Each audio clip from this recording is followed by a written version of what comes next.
இது வந்து பார்த்தீங்கன்னா ஸ்கொயர் ஃபீட்டு ரூ. 1200. 1200 இன்ட்டு 7000 ஸ்கொயர் ஃபீட்னா எத்தனை லட்சம் வருது நீங்களே கணக்கு போட்டு பார்த்துக்கோங்க.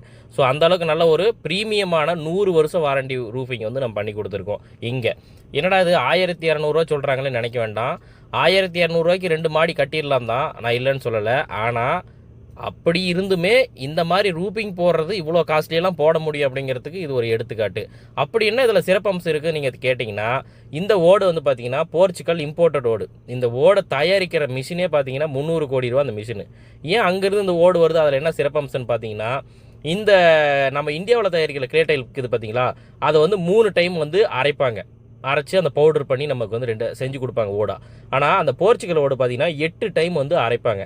இப்போ இந்த மண்ணை வந்து அரைக்கும் போது என்ன பண்ணுறாங்கன்னா, அரிசி உமியும் நிலக்கரி கோல் டஸ்ட் இருக்குது பார்த்தீங்களா, அந்த நிலக்கரியோட சாம்பலும் சேர்த்து அரைக்கிறாங்க.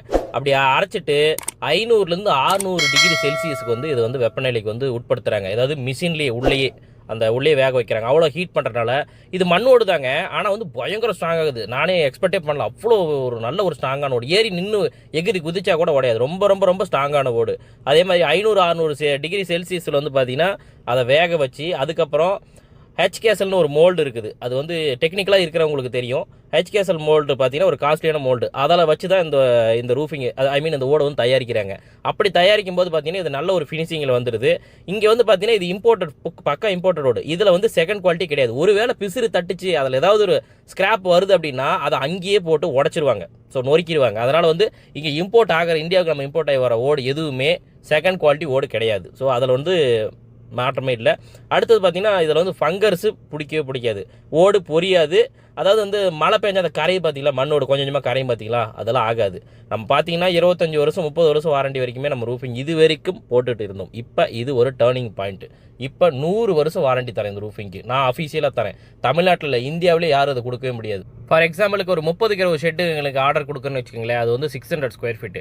ரூஃபிங் மெஷர்மெண்ட் படி தான் நாங்கள் அளப்போம். ஸ்லோப்பிங் தான் எடுப்போம். அப்படி அளக்கும்போது ஒரு 1000 வருதுன்னா கூட நீங்கள் 1200 போட்டிங்கன்னா 600 ஸ்கொயர் ஃபீட்டோட ரூஃபிங்கோட காஸ்ட்டு 12 லட்ச ரூபா. ஸோ இந்த அளவுக்கும் காஸ்ட்லியாக போட முடியும்.